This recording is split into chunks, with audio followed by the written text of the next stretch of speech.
It's our pleasure to have Ed Miller come to speak to us. He's graciously granted us the opportunity to have some of the benefit of his expertise and experience. Ed Miller was part of the management team that engaged in a very successful lean transformation at the Wire Mold Company based in West Hartford, Connecticut. They sold out, what was it, 2000? In 2000, right after our 100th year anniversary. Okay, so in 2000, they were acquired by a French electronics firm. It was anybody who had stock in the company, and they had an employee stock ownership program, so most of the employees did very well. The employees were the largest single shareholders as a block. Right. And the transformation involved not just production, but all areas of the business, and Ed Miller is here to talk to us specifically about how lean applies in marketing, and also to get us some thoughts about how we could incorporate lean and what benefit that would have if we incorporated that into the MBA program. So Ed, thank you very much. Thank you. Well, glad to be with you guys tonight. I'll try to keep this thing moving. So it's a little warm in this room, so I hope you stay engaged. Please, feel free to ask questions while I'm going through this.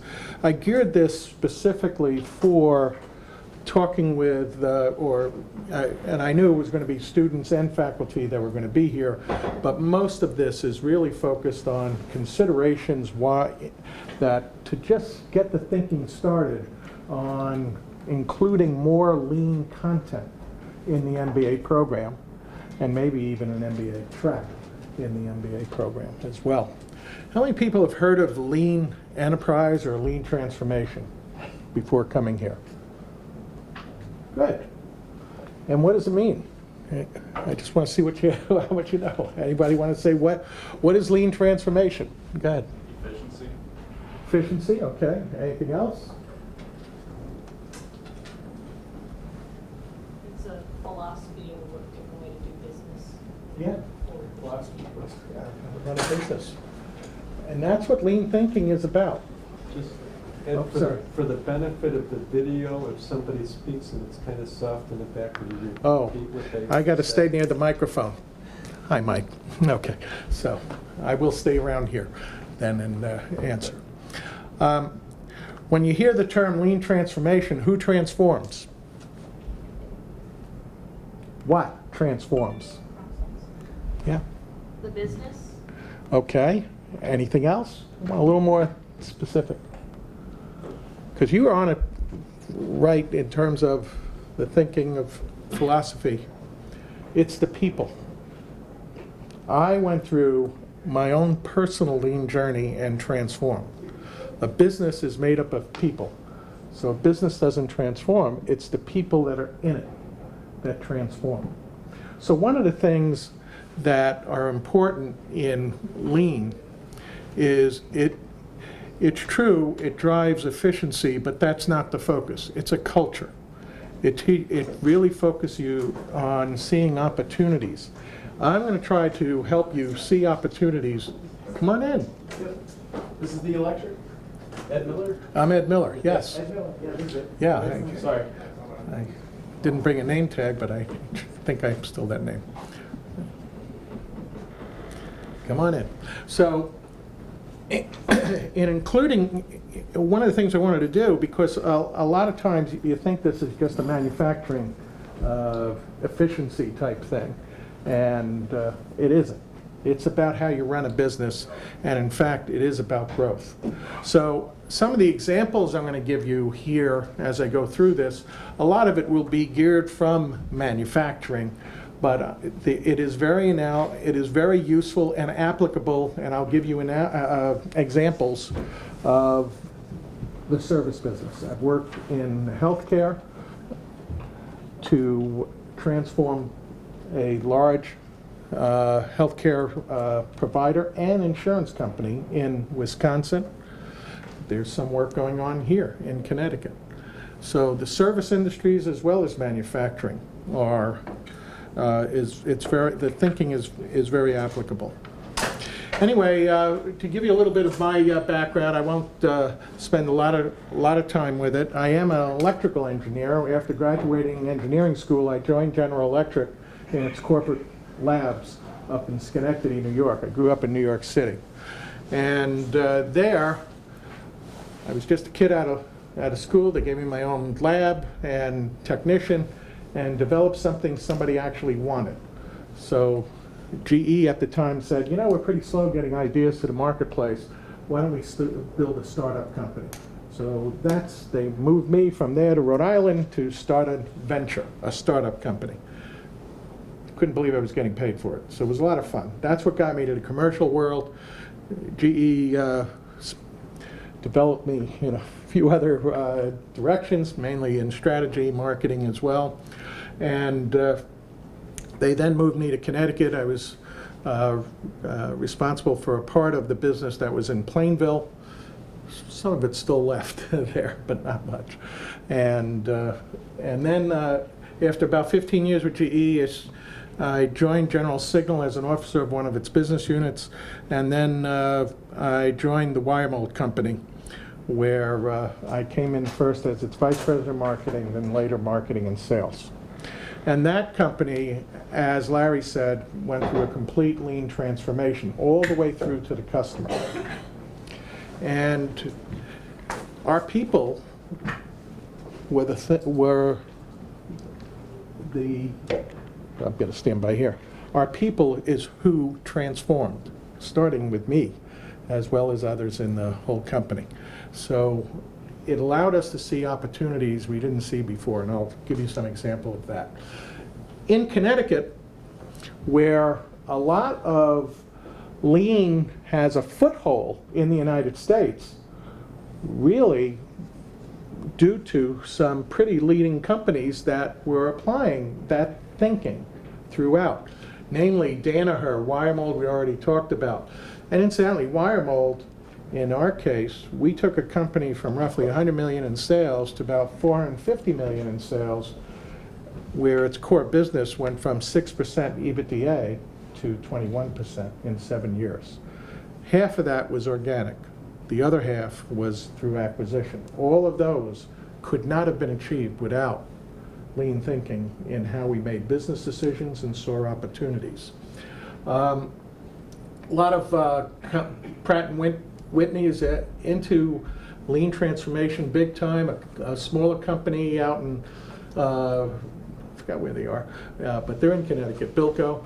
Whitcraft, Hapco, Pegasus, and Hubble, they're a large and small, and almost every aerospace supplier is doing something in lean. And that's a big industry in Connecticut. Similarly, on service companies, these are some that have embarked on a lean journey in some form that I know of. I'm sure there's a lot more, but healthcare, distribution, contractors, insurance companies, all are some form or another, many of them are working on their own lean transformation. Schools and government is another opportunity. Believe it or not, the Navy has a repair station in Rhode Island that is actually one of the best, most lean repair station, better than an industrial company that'll make submarines that'll go nameless. Of course, they felt they needed to compete against them to repair ships. Okay, so it's I found that very interesting, that even government with the right leadership has transformed. Anyway, I'm going to talk about lean as a growth strategy to basically give you what some of those concepts are, and then really talk about what does it mean in terms of including it in an MBA curriculum. Okay, so another way to say what lean is about in delivering sustainable growth, it is about growth, and it's about winning over your customers. It's not about cutting costs. It's not about cutting heads. It's about, I said it was about people. freeing up people so you're able to unchain the human power that's in your respective organizations to bring it to new levels of performance and bring in your customers. This school has to vie for picking up people to come into the MBA program. It also has to bring in the best professors, like some of you here. So having a program that is very aligned to what industry needs, which we couldn't get that when we started our journey. We'll do more for the making your product, CCSU's product, which in my opinion is the student, much more valuable to themselves, to the companies they work with, and to the communities they live in.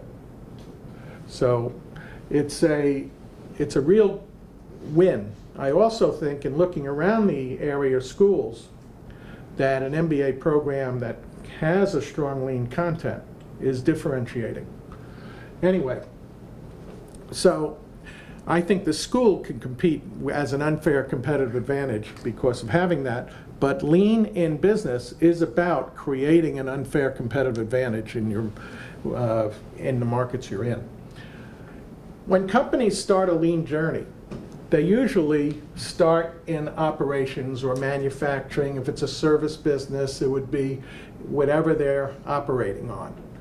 Okay? Then it gets, and what you're doing here is eliminating waste. And for those, how many attended Bob Emiliani's presentation last week? Okay, so a few of you did. And there you can see the focus on eliminating waste, finding the best way, change for the better is what Kaizens are about.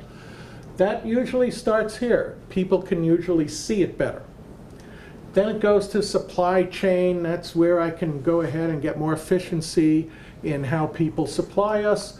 Then the office processes, from answering the phone. Any process that goes on could be improved just by doing a value stream map and finding the waste, and you eliminate them. Product development is usually the next element. It gets harder. And then over here in the marketing and selling efforts are often also done by many companies today. But where it is not done, very few understand, how do I take this to win the customer and bring the customer into this whole transformation, which differentiates me against my competitors. So that's what lean thinking will help us do. So I just got through telling you can apply lean to any process, whether it's a manufacturing process, an office process, anything you do. You're taking an order over the phone, it's a process. You're processing a bill, it's a process. You can reduce the waste and eliminate it if you properly map it out and work it.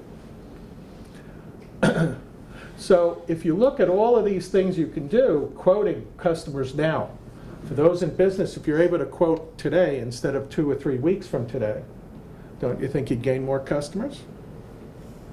Okay. Answering the phone, how many times you call a business and you're on hold? Well, there have been studies that probably around 11 seconds you'll start feeling perspiration, you'll start getting angry. And that's usually at about 11 seconds, you usually get the message that your call is important to us. Please hold on for the next available representative. So now they bought another 11 seconds before you get angry again. Okay? And eventually you'll hang up. So you don't like businesses like that. Real-time responses to field service, eliminating errors that cause us to redo things, even closing the financial books. Larry can do that in a minute. Okay. Anyway, I think pretty much I covered a lot of this in in the thinking of processes. Sales has a process too. Prospecting and cold calling. Do you know how much waste goes on in that effort? Just think about what you could do to lean that process to put your people have more time in front of the customer. The right customer, which is the most important. Meandering through target customers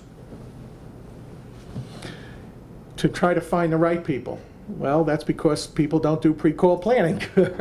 But there's a lot of waste there.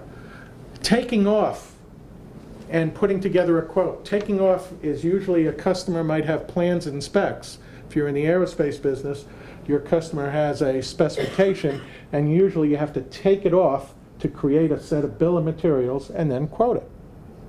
Same thing on services. Expediting and managing orders. That's pure waste for the customer and for a company. Problem resolution. Traveling and driving and phoning. All of these things are things that don't add value, especially when they're excessive and most often waste of time. So these are the things that you could do. Again, leaning processes just by thinking Kaizen, finding change for the better, finding a better way every day, helps you get through this quicker and eliminate the waste. But there's more. The real opportunity is to adopt and execute lean selling and marketing as a business strategy, as a sales strategy, as a marketing strategy. Not just leaning processes, but basically providing your lean capabilities as a value proposition to your customer. So it adds to the value prop. And this is where very few have gone. So let's take an example. Many companies, manufacturers, I'm going to give you a manufacturing example, sell their product through a distributor. What's a distributor? Like an electrical distributor, electrical wholesaler, or Home Depot, or any retail store. So let's say I manufacture a product and I'm trying to sell it through a set of distributors. And then I have customers that buy from the distributors. If it's a consumer product, I go into Home Depot and I buy it. Now, if I'm the manufacturer in this model, who's my customer? Huh? Distributor. Distributor? Anybody else? Who's my customer? Well, I will tell you, most will say the distributor. And just think about it. What happens if Home Depot doesn't sell the product? I got them to get pretty good shelf space. Or an electrical distributor who I took out a ton of material on in their warehouse and put mine. What happens if they don't sell it? I'm sorry about the microphone here. All right. What happens if Home Depot doesn't sell it? Do you think they leave it there? They send it back. Is that a customer? Usually they don't even send it back. They go ahead and do a site destroy and expect the manufacturer to give you a credit for the material. So everybody loses on that. So the real customer is who buys it and uses it. So then what is the distributor? What is your channel? You need to look at them as a marketing and sales partner. I need to work to make them successful to service our end market. Now, having said that, there's something that goes on in distribution. If you view them as not as the customer, but as a marketing and sales partner, You can then start thinking, how do I make them successful? Well, what any of these guys care about, whether you're a supermarket or a Home Depot or an industrial distributor, is they care about flow. In other words, they want to see, they put up a bunch of dollars in inventory, and if that inventory just sits there, money is not working for them. So it dies. So it's a lot of wasted money. You give me high velocity material flow, it's flying off the shelves. You've heard that expression, flying off the shelves. If I could give them something that can fly off the shelves, I am more valuable to them than my competitor who doesn't fly off the shelves. And in fact, my competitors always think about their customer being the distributor because they always try to push material on them, thinking if I have the shelf space on the supermarket, they'll sell more. Thinking I have the shelf space in my distributor, they'll sell more. Not if the market doesn't want it. And how they measure, this is a key point, on whether it's selling is most use GMROI. That stands for gross margin, return on investment. So if a line item, a SKU, an SKU, stock keeping unit, which is a CAT number, is not moving and not generating a proper gross margin return on investment because they had to put money to put that on their shelves, they will send it back and get it off the shelf, and you as a manufacturer are screwed effectively because you've lost a good part of your distribution because they couldn't make money on you. So here's a philosophy. Instead of pushing material onto a distributor, why not pull it? And this process is in almost every distributor and retailer that we sold to, incidentally, including our OEMs, our original equipment manufacturers. We had a delivery going to them at least once a week or once every 2 weeks. We're always there. So if they tell us what they sold via EDI electronically, we'll get it on the next replenishment to them. That's called cycle shipping, on the next cycle truck. So really, you tell me what you sold. In other words, somebody bought it and pulled it out of your inventory. You're going to give me a signal to pull it out of my manufacturing, and I'm going to get it replenish you right away. Well, here's the definition of gross margin return on investment. Gross profit of the stock products divided by the average inventory dollars. So let's give a real life example. This is actually true. I have a location that buys $1 million of product that they put into inventory. They make 25% on that.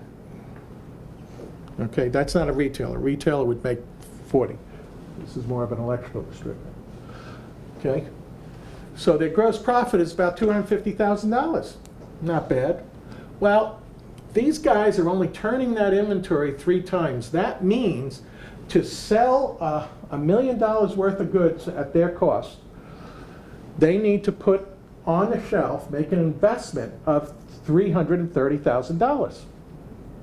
Make sense? Because they're only turning it 3 times. Because we started thinking about high velocity, we were able to get our channel to go over 10 times. Now just look at that. If I'm able to turn your inventory 10 times, at 3 times turn, they're turning their inventory every 4 months. Remember I said I have a truck there every week or 2? So why do you need 4 months of inventory? You see this? So now you get them to 10 times turn. They only need $100,000 to sell that $1 million. Guess what I did? we freed up $230,000 in cold cash that they can use to invest in their business. So when they look to choose who their best suppliers are, who they want to partner with, are they going to haggle with me over a few pennies difference in the cost of my product? Or they want to work with a guy that can provide outstanding customer service and save them money so they can provide more product to customers? You see the difference? That added to the value proposition that we brought with our channel partners that allowed us to service the end market. This is also true for OEMs. If I'm an aerospace part supplier and I'm selling to Pratt & Whitney, Pratt has to put a bunch of my product in their inventory. All that does is raise dollars up. When Boeing, before they started their lean transformation, do you know how many times they turned their inventory? Boeing. Any guess? 2? Half a turn. You're talking about $1 billion tied up in inventory. So just going 2 turns freed up millions in cash for them to invest. It's real money.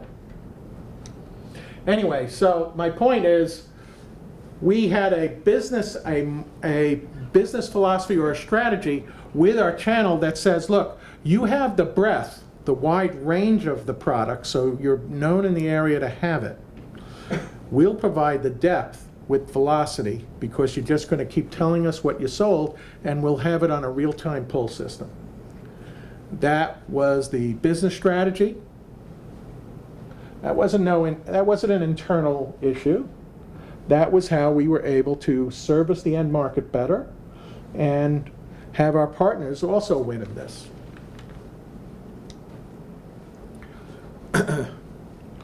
So the lean lesson here is treat your channel as a marketing and sales partner and always focus on who the real customer is. And that means always ask yourself, who is the real customer? Because that's who you're really trying to satisfy. In this case, I'm showing you high velocity, speed, which is the essence of lean. Capability is a very important thing to compete on.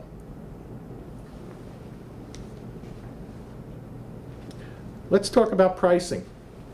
One of my favorite discussions.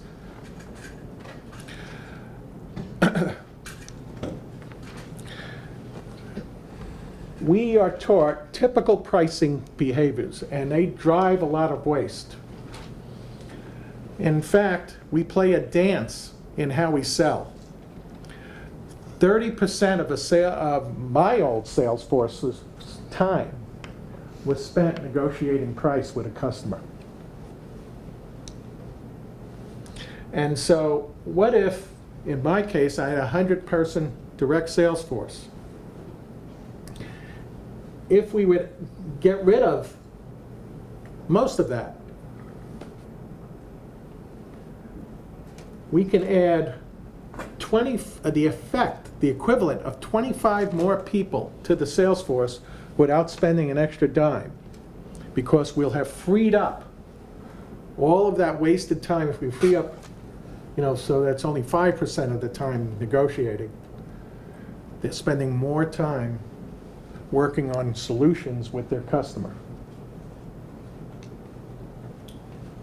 So one of the things is, how do you accomplish that? Well, here is a typical price curve. This means we start out with a price over here with no discounting. Let's call, just for a language sake, book price. No discounting. And this is about how much volume I get at book price. The range of discounting in this is also a real life example, went to 60% in this business. Bulk of the business was sold roughly around 25 to 30% discounted. Okay? So really what was happening, we were skimming the top here, and over here we were overshooting, leaving money on the table. That's how you can look at it. So we said, look, if the real market level over here, both competitively and for the value that the customer views the product to be, then let's reset the price over here and eliminate what we will allow in discounting. And you know, when we did that, I had people screaming at me, saying, what are you, nuts? You're giving up all of this extra price? Yeah, but I'm also stopping this. By implementing this, it looked to the marketplace, because we went in with real market level, as a price decrease. We realized 5 to 10%, depending on the product line, price realization. Because we don't, you'd be surprised at how little your sales force knows about the value of a product is in the marketplace. It's same for service. So the idea of doing this is it freed up the customer because they started believing that we're not trying to chisel them. And so it eliminated wasted time from the buying side as well as the selling side. I mean, when you go buying stuff online, a lot of times I go to Amazon because I know I'm getting a fair price. It also saves me the time from having to search all over the internet for the few pennies less. That's really what you want your customers to feel, that they're getting a fair price for the value you're bringing. Anyway, the lean lesson is take waste out of the selling process and get the job off the street faster. Again, contributes to growth. Make sense? Here's another one, selling value. Because what happens is, the premise that all of this is, my point is based on who really sets the sell price. Who sets the price of a product or service? It really should be the market, whatever the market will bear. Okay, so let's do this. First, traditional pricing, and most companies, for those, how many are working in an industrial company right now? Anybody? A few of you. Okay. Most of those companies today set their sell price by taking their cost plus margin, right? Here's what I'm going to sell it for. I have a desired margin, so whatever my cost is, I'm going to add that margin, that's what I'm going to sell it for. There are a couple of problems with that, one of which Larry could explain very well in lean accounting, because the cost accounting systems don't really give you accurate cost, for one thing. But what is bad about this is the behavior. Remember I said at the beginning, lean is about thinking, culture, philosophy?